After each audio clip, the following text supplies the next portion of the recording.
Are you ready to think big and act bold? Then you are in the right place.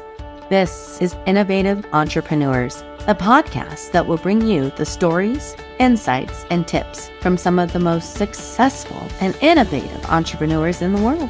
I am your host, Erica Bailey, and I am here to help you start, scale, and sustain your own entrepreneurial journey. Let's get started. I am once again excited to invite Ron Koeningsberg. He is the president of American Investment Properties. In our previous episode, which I'm looking back and it looks like it was episode 55. So definitely jump in and listen to episode 55. And our goal here is we are setting up a 3-episode series that's really going to touch on sales. Ron and I both believe are not being taught, and they're vital parts of our growth, right? So I'm just so excited to have you back, Ron. And really, I just want this to be like a Sunday afternoon chat, kind of like the one we had the other day. I don't want to make this like a script, let's just kind of go with the flow, right? Today, our 3 topics are public speaking, communication, and negotiation. Easy for you to say, negotiation. Erica, what happened was, the reason that got me thinking about this is that one Saturday morning at about 9:30, I went to my computer and I saw a Facebook message. Ron, do you have a minute? And I was like, this is from Erica Bailey. Let's get her on the phone. What you said to me is, I have this great prospect and I've got this great service. And if this particular prospect would engage me, I could do so much good for him. I left him a message. How quickly can I call him back? But then that's when it got interesting. That's when you shared with me, Ron, I don't have any formal sales training. None. I was just taught to be kind and try. Tell me how you felt at that moment. Did you feel vulnerable? I felt vulnerable. I felt vulnerable because I didn't know what to do. I also felt, a sense of comfort because I knew that I could reach out to a person who did know what to do. And for me, that growth, that ability to grow through the knowledge and the kindness of others, that's what I was feeling at that moment. Right. It's like, oh shit, I don't know what I'm doing, but oh shit, I know someone who does. Okay. And I think what I said to you at that moment is, you only have so many asks. You have to know that most people stop before the 4th ask. However, 80% of people say yes after the 5th ask. So it's, somewhere between 5 and 8 times. And then, of course, you're just maybe wasting your precious sales time. How often do I call back? Well, no one ever told me that. However, we're going to talk about my sales experience, what I've learned through others, what I've learned on my own, on the practices that I use. However, I treat that no differently than if I was going to send you a message. If I called you on the telephone and said, Erica, please give me a call back. I got this really great idea. If I didn't hear from you a day or two, I'd call you back and say, were you busy or you're just not interested? That would be normal. So I would say 2 or 3 days. Okay.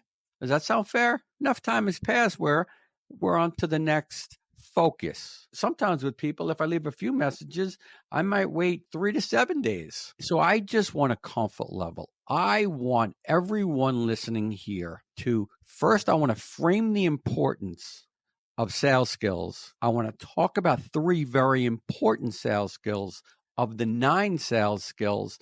And I want to help everybody become better at this. The first part is, you got to know, including you and me, that this is important. I'll tell you how I got it. I got it because my dad said to me, you got to read Dale Carnegie, How to Win Friends and Influence People. And these words stayed with me. So I pulled them directly out and I'm going to read them. About 15% of one's financial success, I'm going to say that again, financial success, the money part, is due to one's technical knowledge, and about 85% is due to skill in human engineering, to personality and ability to lead people. I probably got that wrong. I'm so dyslexic. Point is, but you're so freaking cool. Thank you. I appreciate that. Okay, so what should we be focusing on? My feeling is we should be focusing on the human engineering part. Okay. I'm tracking. Okay. Okay. I think Tony Robbins said the quality of your life is the quality of your relationships. But Stephen Covey said, seek first to understand, then to be understood. I need to understand what your needs are, because I think they're going to be similar to the needs of anyone listening in this audience. Listen, 20% of Americans filed 1099 self-employment in 2019. Okay. And the United States government anticipates with this growth rate that in 2027, 50% of Americans, 50, half, 1 out of 2, will file, okay, a 1099 non-employee tax return. 50% of Americans are going to be in their own business. Now, how much is sales if you're in your own business? Well, that's a real big part of growth is sales. Mm-hmm. So let's talk about sales. Let's talk about the skill sets. As you know, I've outlined 9 skills that I think are the most important part of this human connection, of this human engineering. Mm-hmm. I believe the most important one that we're going to start with today is public speaking. When I say public speaking, what do you think of, Erica? Personally, I think of like being out in a crowd and networking, and it's public, but I'm speaking to individuals one-on-one. You know, you have the public speaking that's on stages, all that jazz. But when I think public speaking, I'm thinking I'm not afraid to speak to the public, like out networking. Right. Are you tracking with me at all? Do you understand what I'm saying? Of course. Okay. Yeah. Okay. Well, So public speaking. No, if there's no wrong or right, I'm not the. No, I want you to explain to me, if I was to say to you, you're going to speak in front of a group of 10 people, how you'd feel if we were going to do that later today. Dude, yeah, let's do it. Okay. How about 100 people? Let's do it. How about 1,000 people? May need a night or two. 10,000. Maybe a little longer practice. Yeah, you're not kidding. Right. It's intimidating. Yeah. It's intimidating. I can do anything, but you could do anything. I have to prepare for a long time. Well, I want to frame this just for 1 minute. I want to talk about the importance of public speaking. Is it important? Yes. Why? Because you're capturing the intention or the attention of the masses. Well, anytime you speak, you're speaking publicly. Even right now, you, me, 2 of us, someone's going to listen to this later. But when we think of leaders, we think a powerful skill is public speaking. You can influence people. It is something, the skill that leaders, influencers, and successful people can use. It's conveying your message effectively, persuading and inspiring your audience. Pretty strong stuff. Yeah. Okay. Now, I want to talk about glossophobia. Glossophobia. It's amazing to me. Here we have this powerful, very important skill, and it's the fear of public speaking. Oh, I think that there's fear of public speaking. Like the 10,000 people, I'd be scared. Maybe in front of the 10 people right now, I'd be scared. Yeah, fear of public speaking.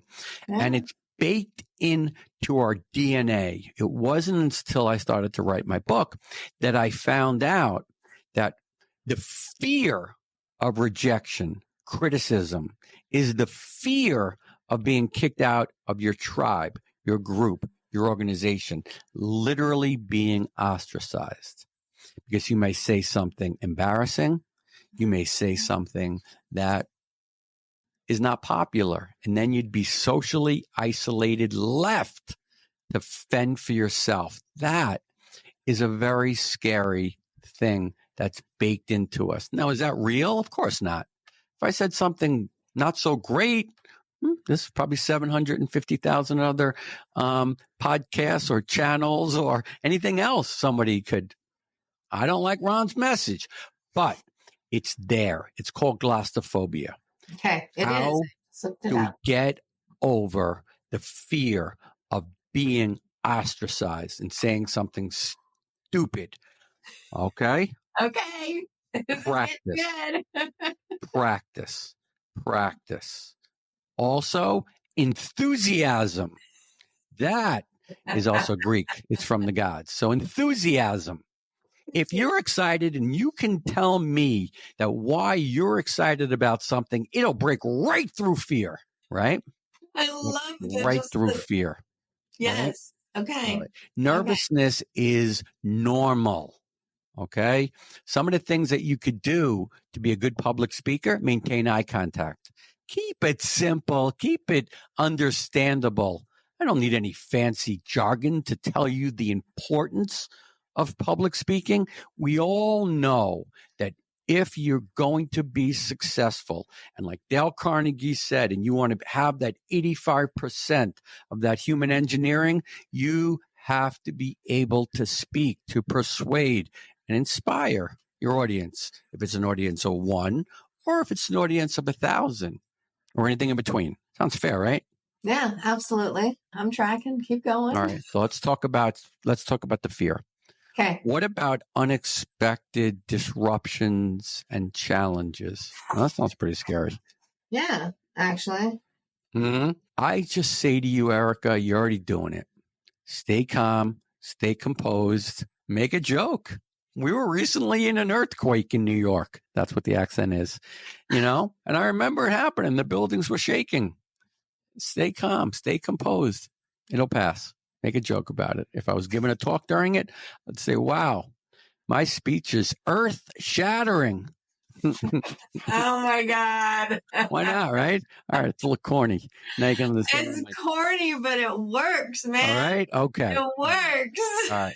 So we're going to talk about practicing nonverbal communication skills like standing tall. And I ask people when it comes to public speak, number one is to just acknowledge the importance of it.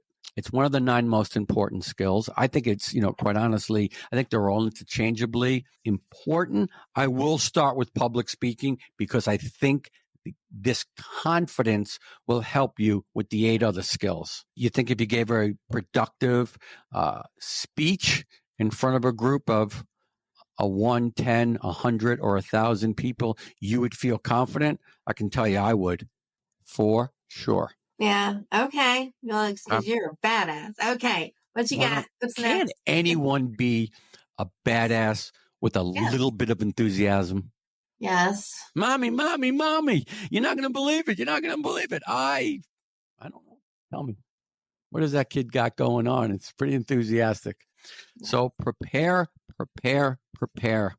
And you'll probably still be a little bit nervous. However, that's good. Okay.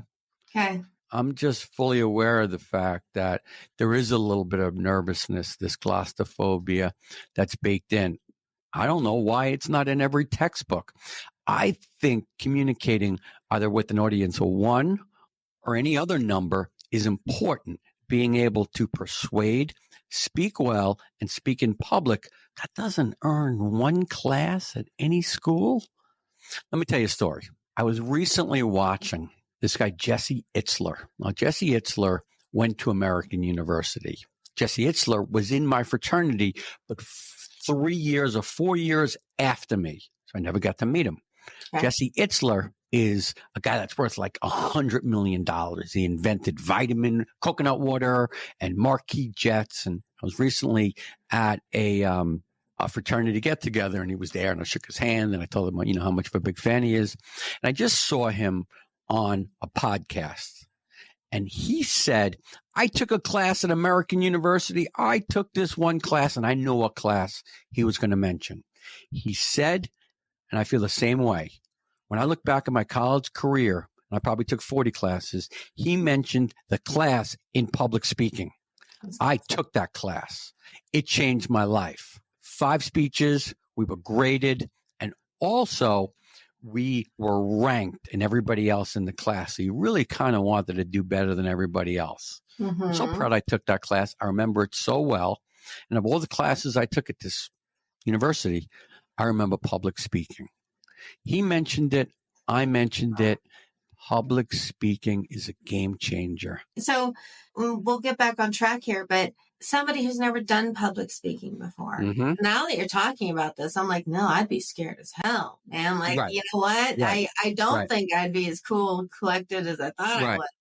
But, Right. you know, let's pretend like me, who doesn't have too much experience in public Right. speaking, which is probably part of the struggles with my sales. I'm great at marketing and helping somebody else, but when it comes to my own stuff, so I do not have all the answers, and eventually I would like to take this information from a class and start teaching it at a local university or college or high school. I don't know.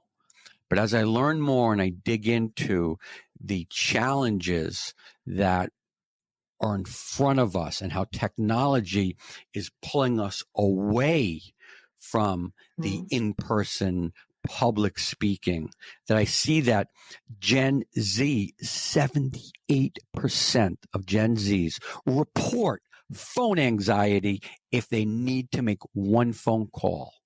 76% say they would rather text a company than have to deal with the phone anxiety of having to speak to a representative.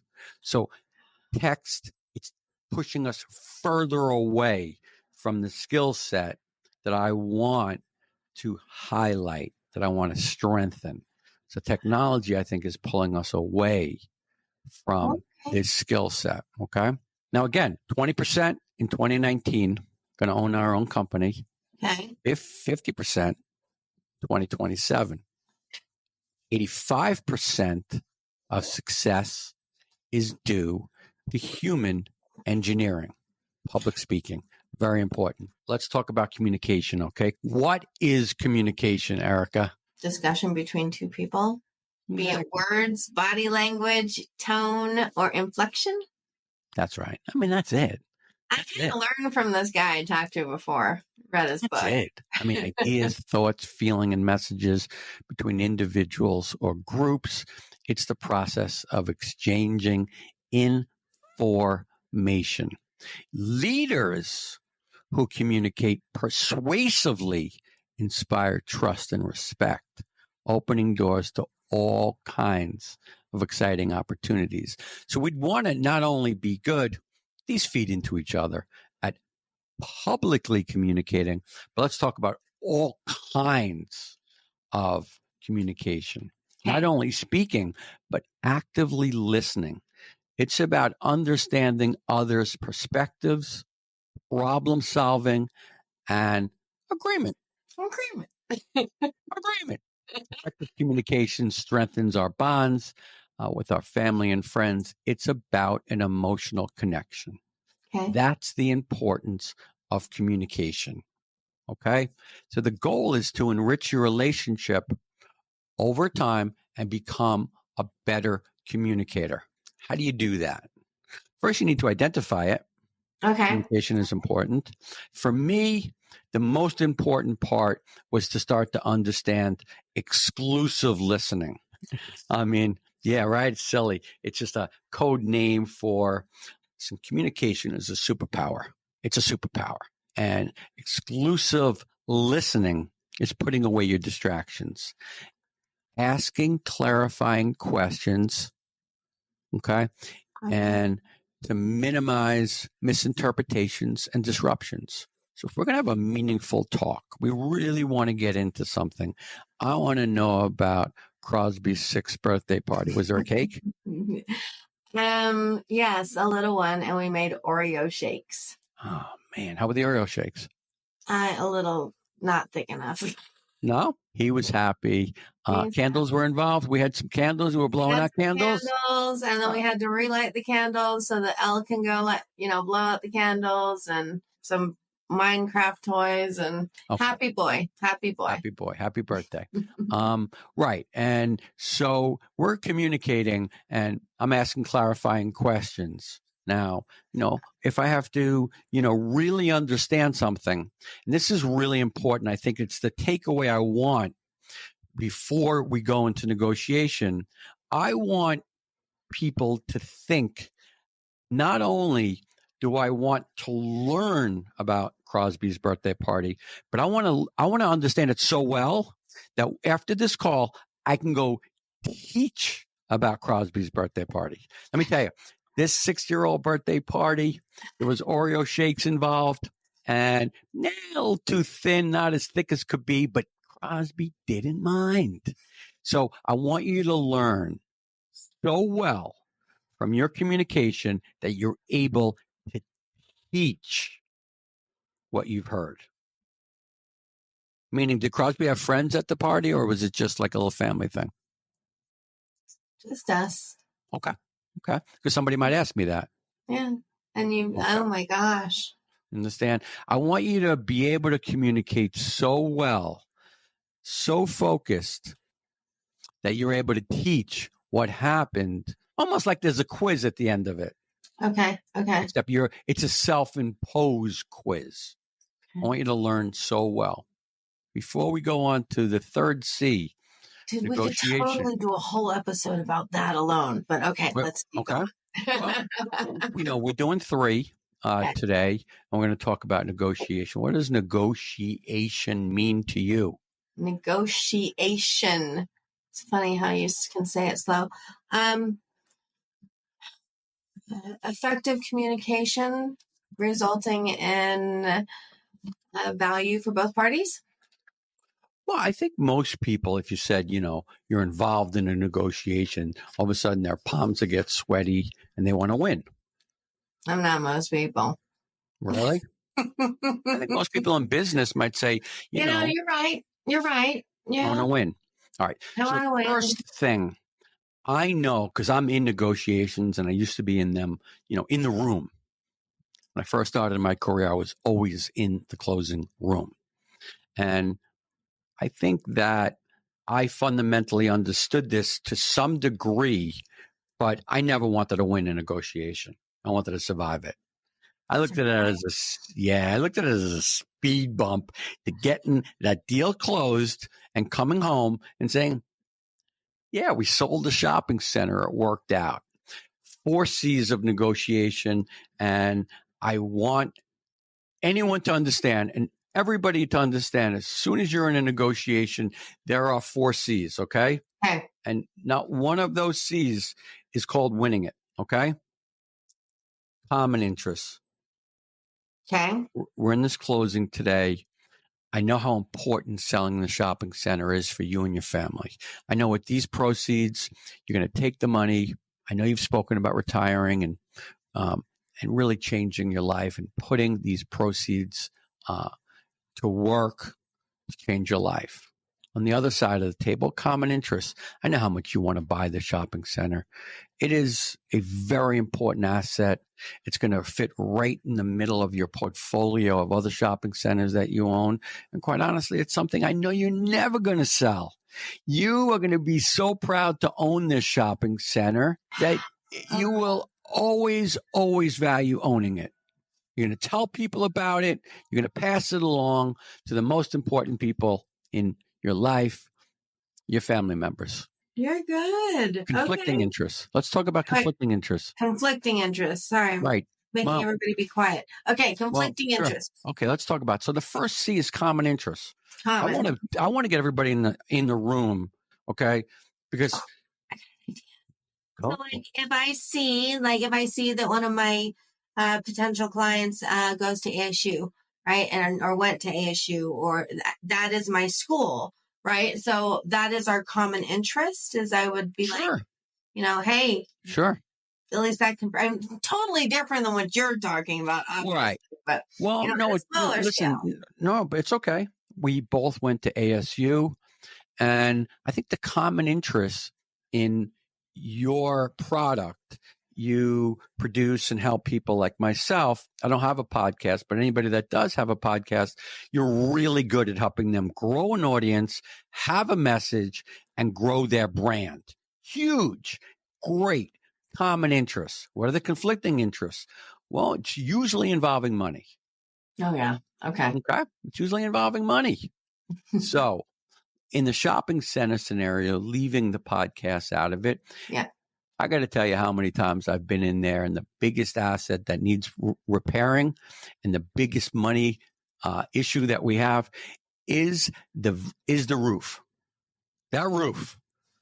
$150,000 are needed in this scenario that I just made up to repair that huge roof of the shopping center that we're selling. Okay. And what's everybody doing right now? The seller is saying, not my roof, I'm selling you the shopping center. The buyer is saying, I don't own the shopping center. It is your roof. Right now, that roof is a problem. Okay? Okay. So let's talk about criteria. Number 3. Okay. Number 3, criteria. All right, criteria is what's industry standard? What's everybody else doing? What's everybody else doing? What's the standard for the industry? How does it work most of the time? Well, the standard of our industry is it's supposed to be delivered leak-free. Yeah. Leak-free. And I'm saying I see leaks. And now we have our 4th C, which is the most important thing. And I want to put it as top of mind for everyone going into a negotiation, because this is where it's going to end. It's called compromise. It's not called winning or losing. It's called compromise. So, based upon we all want this deal to happen, based upon the fact that there is a leaky roof, based upon the fact that in this particular case, it's repairable, and those repair costs should be $20,000, and we don't need a full roof. Now that we've isolated it, now that we know that we have conflicting interests and it amounts to $20,000, let's talk about working out a compromise. It's not personal. Got nothing to do with anyone's feelings or emotions. But all we're doing in any negotiation, and Never Split the Difference will tell you, a book that I highly recommend, will tell you that you're in 3 to 5 negotiations every single day. But I want everyone to go into negotiations saying that there is a format. Mm-hmm. And that format ends in compromise, not winning and losing. Because if I came home, and I saw my kids and we had this negotiation. Did you win or lose? And the first thing I would say to Drew and Chase is we compromised. And I highly recommend you thinking in terms of compromise when you're in a negotiation. That's going to help you bridge the gap to closing the negotiation. And that, to me, is the definition of success. You're so freaking cool. Well, listen, I appreciate that. All I want to do is highlight the fact that these skills are 85% of what everybody needs for financial success. You go be a lawyer. You go be a school teacher. You go sell. I sell shopping centers, office buildings. You go sell whatever you sell. That's my thing. I sell shopping centers during my spare time. But I know one thing. Sometimes I got to practice my public speaking. I have to get out of myself. Sometimes I have to understand that when I'm communicating with somebody, I'm passionate. I'm a passionate person. Am I listening? You have to listen before you can ever be heard. That's a huge lesson. If you are not willing to listen, you will never be heard. Okay. That's what Stephen Covey said. And it's seek first to understand, then to be understood. All right. Here's a scenario. Crosby comes running up to you. Mm-hmm. He comes running up to you. He just scored a touchdown. He's jumping up and down. Mommy, mommy, mommy. I scored a touchdown. Now, if you say to him, honey, we got to go. We got to go. Your friend's birthday party's coming. Let him tell you about his touchdown. He's really, really focused on that. He's not going to understand your message. That's just like one example, but he wants to be heard. As soon as you say, Crosby, you scored a touchdown? Yeah. You don't even believe it. It was great. Really? Did you catch it or did you run it in? Oh my God. I caught it. Then I ran it in. So, okay. Now we have an audience that has delivered their message. They've been understood, and now they can have now we have an audience that will listen to our message. They're more comfortable with you because they feel like they, Well, that's not good. Yeah, to me, it's like a build-up. It's like a build-up. Yeah, it's like a build-up. I got to tell you my message. We all want to be heard. We all want to be seen. Let people be heard, be seen. It's not going to hurt your negotiation. It's only going to help. Don't interrupt people. Understand them. I'm really bad at that. Really bad at that. Even Mark. What do you mean? Why? What do you think? You want to explain to someone why your service is going to help, and they want to tell you why it's going to be expensive and not good. But as they're telling you the reasons why, you're writing those down because you want to address those. Okay. Ultimately, that's what's holding someone back. They're giving you the answers. Questions. You understand? They're giving you the questions that need answered. They're giving you the entire objections to purchasing or moving forward with your product or service. They're painful. Now, we all want to blow past that. Erica, I've seen other people do this. It's a big waste of money. Number one, you've seen other people do this and you think it's a big waste of money. Okay? Okay. What else is holding you back? I don't have the time for this. Don't have the time for this. Okay? What else is holding you back? Instead of them feeling not heard, now they feel heard. I'm glad you spoke about the time for this. All I need is 20 minutes a week. If we do it Friday afternoons after 2:00, you think you could schedule me for 20 minutes? Yeah, we could do that. That's not terrible. I know you know a lot of people that haven't had success with podcasts. As a matter of fact, 50% of all people fail at podcasts. But let me tell you what we're going to do to assure that you're going to have a good podcast. And these are the steps that we're going to take. Really? And it's going to be successful? Yeah. And I'm going to grow an audience? Yeah. And people are going to see me as the authority? Yeah. See, if you can take the time to listen to the objectives, then you can overcome them. One of my struggles is my mind goes in so many different directions, right? I think I'm ADD. I don't know. I'm me, and that's all that matters. So when you're doing that, yeah, you know what I mean? That cute whatever. I'm thinking Olaf from Frozen, and because he does that during one of the shows, and now all of a sudden I'm trying to listen to you, but I'm visualizing Olaf saying, yeah, and it's very hard to listen when your mind scatters that way. I love Olaf. And I think that we all attach to Olaf because he's a deeply, deeply human character. And that song that he sings, summertime, summertime. I love warm hugs. I love summertime. And it turns out he's made of ice. And of course, if he went into summertime, he would melt. But I think that we all attach to him because we're all deeply human. And what I want people to understand is the importance of these human skills, that they're not being taught, that there's a book out there called Power Broker. It's okay. Yeah, there's a book out there called Power Broker. It's a good one. I've listened to an audio. You'd think I'd keep a copy. I wasn't prepared today. Power Broker, How to Be Successful in Business and Life. And it's really about these interpersonal skills. And it's about 9 skills. We spoke about public speaking. It's about practice, getting over glossophobia. It's about eye contact. It's about connecting with your audience, communication. It's really about letting the other side speak and be heard. It's about active listening. It's about exclusive listening, same thing.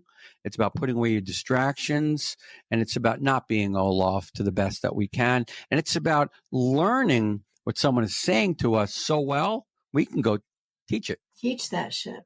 Okay. Next, negotiation. 4 C's. Okay. 4 C's. We're not going to win a negotiation. We're going to compromise a negotiation. Okay. We're going to find common interests. We're going to find that. It's always the roof. It's always the roof. It's always the roof. It's always the roof. It's the roof. Always the damn roof. Always. We're going to talk about the criteria, what other people are doing, and we're going to find a compromise amongst us. But I think it sets the stage. Once we have common interests, this guy wants to sell, this guy wants to buy. Let's take a step back from everybody fighting. Let's talk about common interests. I absolutely love this, and I'm so excited. So the book, I honestly suggest that whoever's listening, read it, Audible.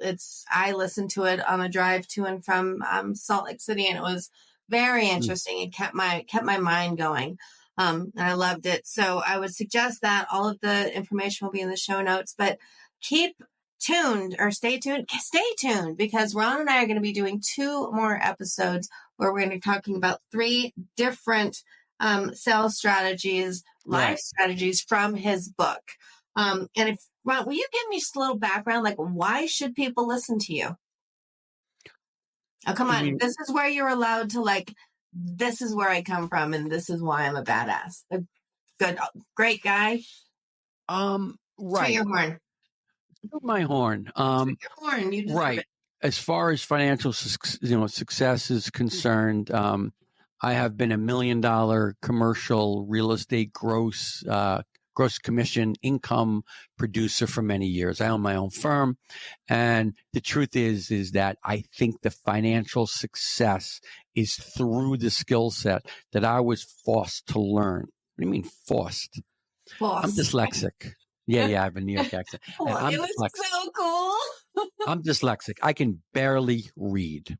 So I think I'm a tough kid, but I don't think I'm a dumb person. I think that I'm a bright guy with that.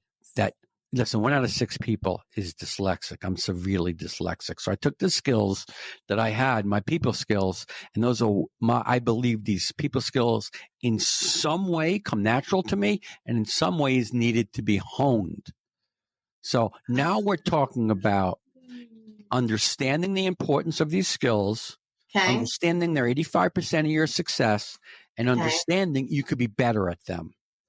However, no one is going to teach you them. You got to learn them on your own because they're not being taught in schools. But they're being taught here.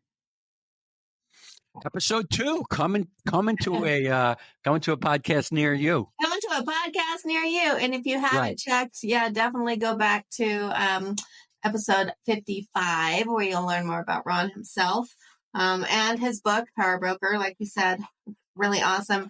Ron, thank you as always for taking the time. We know you're a busy man, but I enjoy you so much. And I appreciate that. No, you know. Well, I appreciate that you learn. I felt the vulnerability that Saturday morning when you said to me, no one taught me how to sell. Well, it's true. I mean, I have really good interpersonal skills, but I don't know how often should I call? What is the protocol? I've never had to get to that point. Normally it's a conversation, a compromise, and the deal is done. You know what I mean? I don't have to chase. And so now I'm learning from my friend because I don't know what I'm doing. Most people don't. And no one knows that 80% of people say yes after the 5th ask. Yeah. And most people stop before the 4th ask. So you have my permission to keep asking in a very nice way with time lags in between that feel comfortable. 2 to 3 days, you're not top of mind anymore. 2 to 3 days pass. I want to check back in with you, Erica. It's Ron. I know we discussed podcasts, and I just want to follow up because I think we can be of great service to you. Give me a call back. Let's talk about it. I'm not interested in doing podcasts. Oh, darn. Why? I don't know. That's what you said. Me. Right. Well, the reason why I'm not interested in doing podcasts is because I have certain goals and objectives that I want to pursue. It's not on my list right now, but it might be. I can promise you one thing.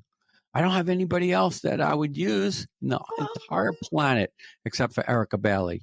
So while I don't want a speedboat, a speed car, a locomotive, or a podcast, my interests may change and I might need a locomotive.